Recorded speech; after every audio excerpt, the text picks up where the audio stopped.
Welcome back, and indeed we're looking at 35 days to inauguration. Tinubu returns and promises inclusive government. And yesterday, just quoting from one of the papers, he must have said quite a bit yesterday, "I'm happy to be back, I've rested, I'm refreshed, and I'm ready for the task ahead." So much characterizes the man.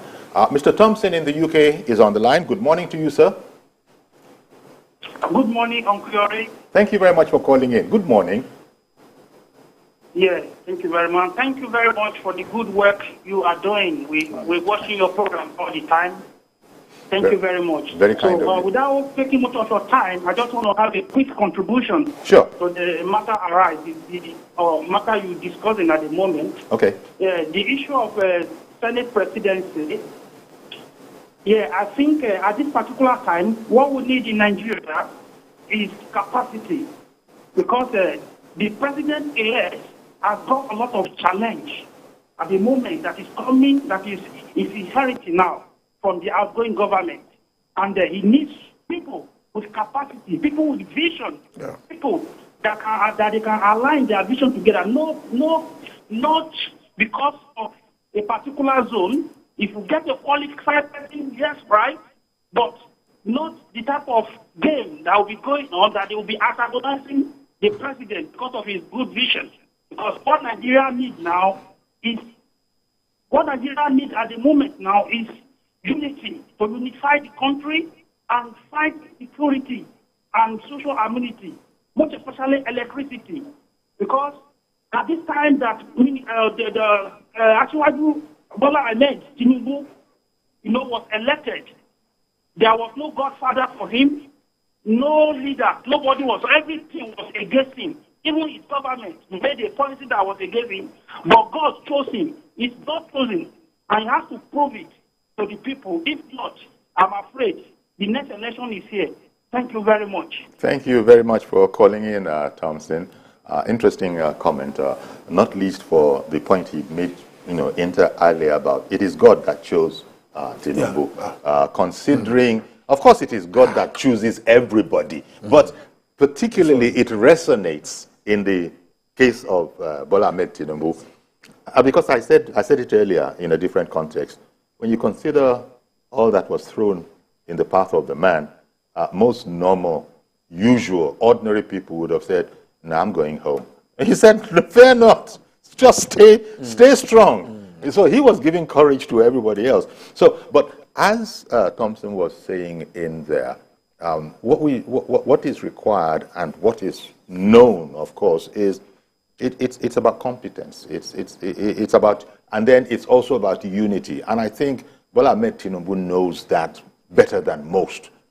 He's a master politician. He's a master tactician, and you can't get very far if you're not united. And I'm sure this is uppermost on President-Elect Tinubu's mind as well. So I don't have any fear in that regard about the need for unity that Thompson was highlighting from the UK there. Well, that's very much said. I mean, you said it the way it is. Because of his robust mind and the way he thinks, and he allows people to come close. He also goes towards people, trying to know what is going on, and he has built bridges all across. He grew up from the ranks, so he understands all of the divides, and also that makes him a much more rounded person than most people. So he also used that ability to bring people together. Like I said, he grew along the ranks, so he knows the thinking of an average person, and that is his strength, and he has always been using that. He knows his public. He knows he knows the people that he's talking to. He hasn't spent as long as 30 years, as you just said, building bridges, networks, and all of that. I mean, he's so knowledgeable. And one of the bridges. Yes, he's so knowledgeable about Nigeria and Nigerians, and that's going to stand him in very good stead, I imagine. But this whole matter of, take for instance, Joe, during the elections, during the presidential elections, in Lagos, that people will say is his state. The Labour Party won the presidential in Lagos. And people asked him, sir, what do you have to say? He says, that's democracy for you. That there is democracy. I mean, he's happy that, well, it doesn't matter when it comes to crunching the numbers, in the sense that I still will win, I still have won. But it was interesting the way he answered that. That right there is democracy. And maybe people, if people feel that they need to do anything to sort of regroup, but when the governorship election came around, things were, sort of changed around again. Yes. But I just going back to that comment about that in the presidential election, I didn't win Lagos. It speaks to the character of the man, doesn't it? When he said, "That's democracy." That's democracy. You don't know the way it's going to. You don't know the way it's going to pan. But whatever way, if we all are Democrats here, I can take that. So again, that was another example of leadership, perhaps. It is. We said he has seen it all. He has seen it all. And Mohammed has called in. I beg your pardon. Good morning. Good morning, Mohammed. Good morning, sir. Good morning, sir. Good morning, sir.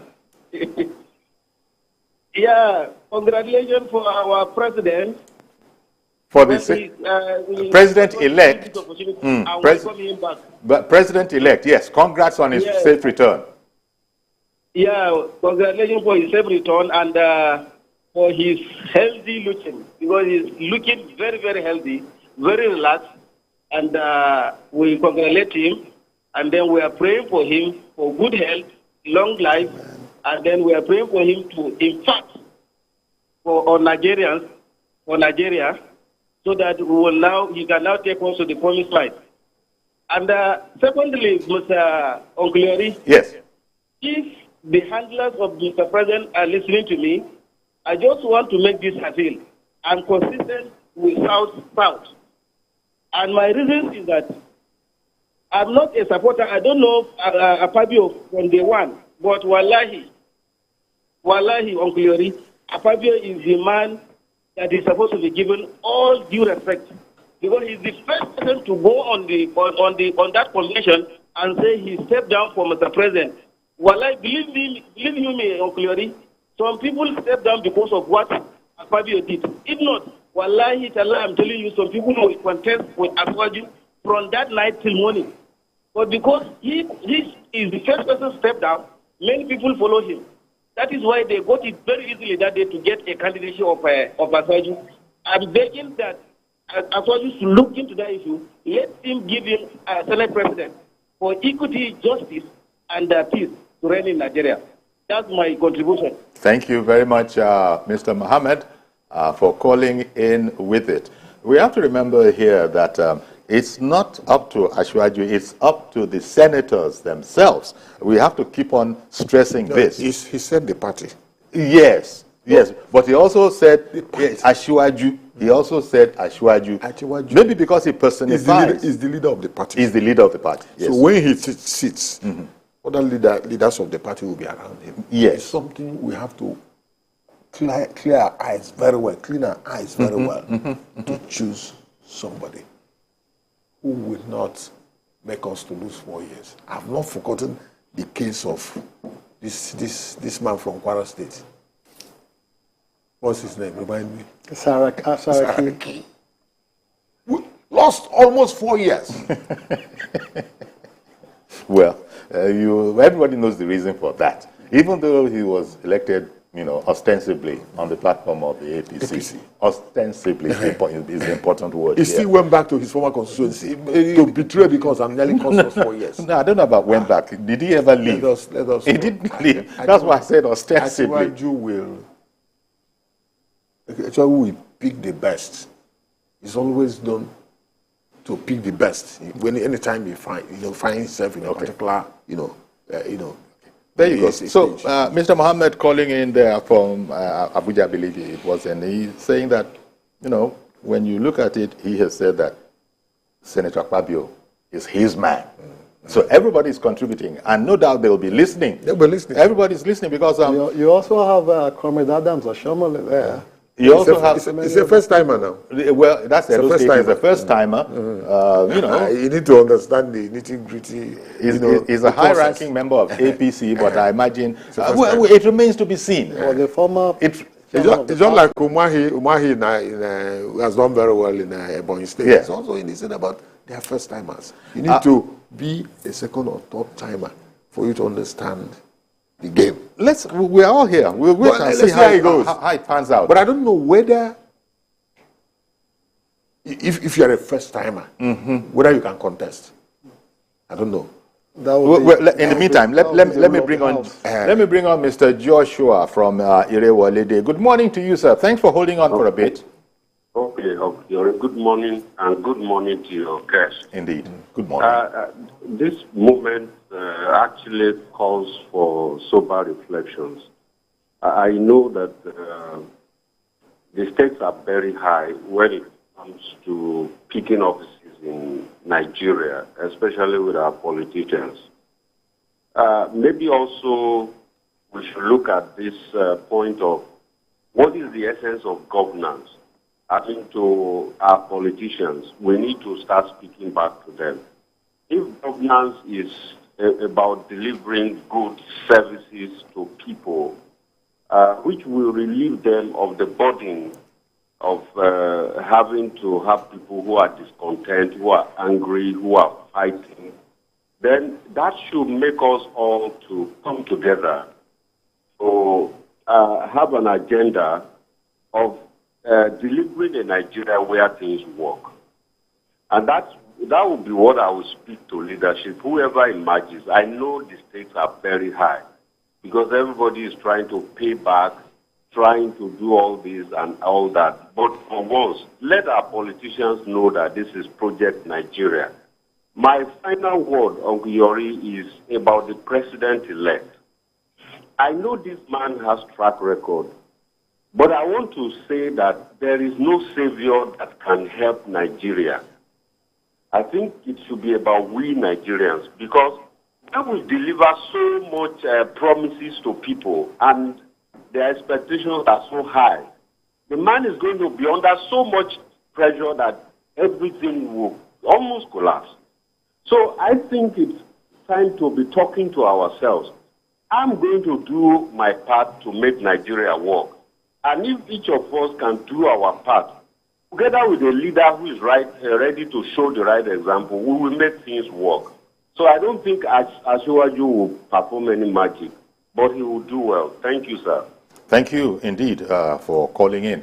But, well, the word magic one has to take very, very carefully because, yeah, I understand the context in which Mr. Joshua used it, but a lot of people are hoping for a change to the situation of the country that, to some, might appear magical. But I do take fully the point that, look, no man is an island.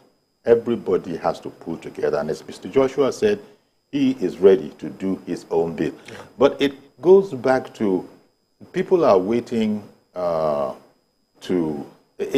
fact, it just doesn't work like that. I remember that people used to say along that time that you people keep on saying that Asiwaju is this, is that. Why didn't he inject all of that into the situation that we have on our... There can only be one president at one time. But, Chidi in Kafanchan, good morning to you, my friend. Very good morning to you, Yori. Thank you for calling in, sir. Good morning to Dr. Joe Igbokwe in the studios. Okay.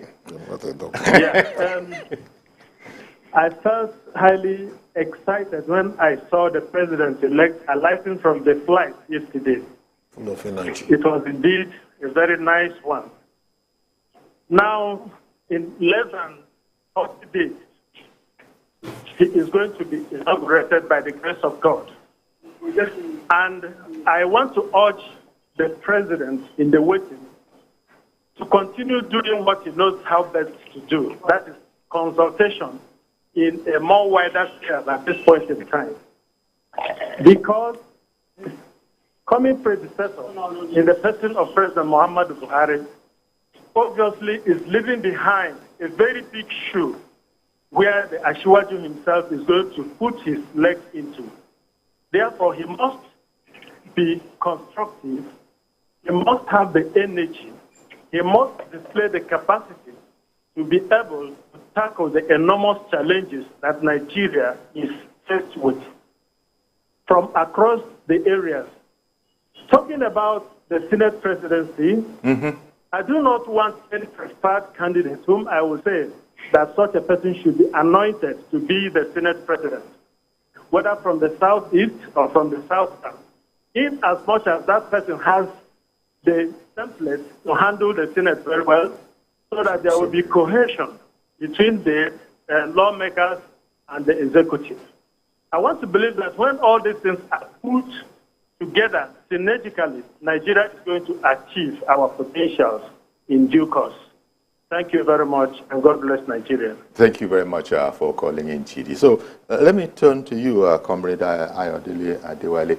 When, Mr. Joshua in Irewolide was saying that, look, there's no magic to it, and something along the lines of Shuaju, might not be able to do much. Well, I'm afraid he's not allowed that luxury of not doing much. The expectation is very high.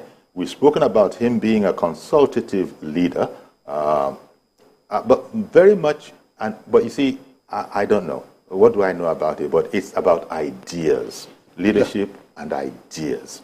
So in that sense, that's what I mean when I say Ashwaji is not allowed the luxury of not doing much. Very much is expected from him. And he has the wherewithal with which to do it. I mean, the man said he's rested. He's ready to hit the ground running. But there is much to be done. And I guess he's going to have to do much, along with his whole team that we are hearing about. The statement shall be made, and we shall know all of them. But give me your perspective on this, especially this business about that aspect about, we shouldn't expect too much of him.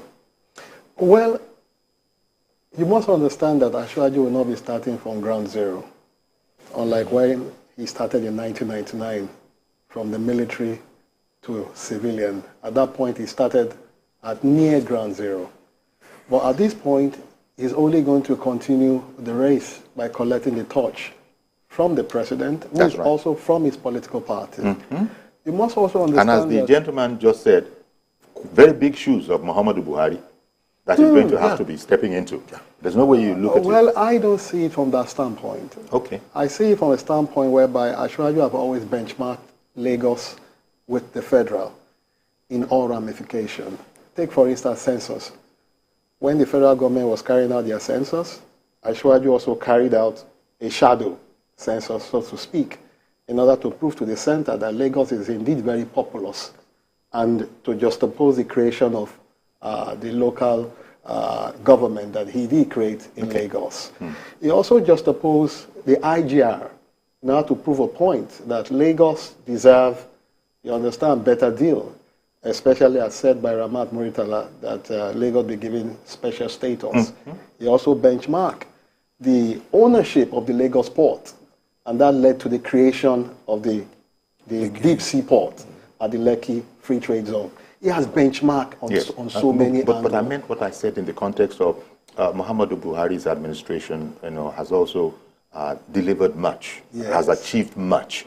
And that in this sense, that was the big shoes that I meant, that you're going to have to go even beyond that. I go a sync with what you have said. I'm only telling you that Ashwaji is the best man to occupy that. Ashwaji is the best man to occupy that shoe and make that shoe better. Bigger. In the sense that he has what it takes. Okay. He has the size. Okay. You understand? He can refit that shoe to make it function better. That was why I was telling you areas where he has benchmarked. Okay. But from the first 100 days in office, you're going to see all of these things work for good. But what I'm looking at primarily is his first encounter in the National Assembly when he goes to present his budget. Remember that Ashwaji was a former senator of the Federal Republic. He also contested for the office of Senate President. He understands the language of the parliament, and his involvement in June 12 in trying to create a new Nigeria and enforcing, fighting that a new constitution for Nigeria be put in place. Okay. So all of this experience will come to be when he gets into power? Okay. You know, the producers are always doing this. When you're having a good time, they begin to hurry you up. They begin to tell you about time. I don't know, Jerry, but I guess it goes back to everybody's doing their job. Let me also tell you that yes. I have been in Lagos for a while. And I know the foundation Ayodele laid in Lagos. Some of these agencies you see, LASA, all kinds of agencies, all the other states need to do is to come to Lagos. You just give them the template. Yeah. I remember when I was the GM last year, I helped 11 states to set that those agencies were across Nigeria. 11 states. Just go, take this paper and go. Law. Where you see Lagos, just delete it and put the name of your state. So there's a template. There's a template. He has an idea. Yes. I said, when somebody is telling you that he used 30 years to get to where he is today, you see, all we need to do is to encourage him and beg God to grant him the good health, you know, the energy to do the job. He knows what to do. Like I said, anybody that has had the privilege of governing Lagos can govern any country. It can be extrapolated, extended. And like he said, Buhari was not a failure. He's not a failure. He he did a lot. People will not know what he did. That's Second Niger Bridge. That's Second Niger Bridge. So he has put a lot in place for Ayodele to build on. Exactly. The man is not a failure. At all. Some enemies right from the one try to prove to us that we said no. Opposition liars from the pit of hell. Yes. The man is a success story. Opposition is... And thank God he has somebody like Fashola and others. It's not strange. Opposition did around the world does that. Fashola We're going to have to... That's a fine place to leave it.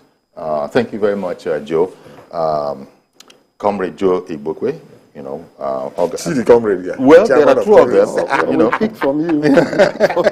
APC Chieftain, Special Advisor to the Lagos Governor on drains, and Comrade Ayodele as well, who is Ayodele Adewale, the Organizing Secretary of APC Lagos Chapter. Thank you very much, gentlemen, for making time for us this morning. So that's our program today. Our pleasure. Thank you for being with us. Join us tomorrow for a fresh edition. I am Yori Folare.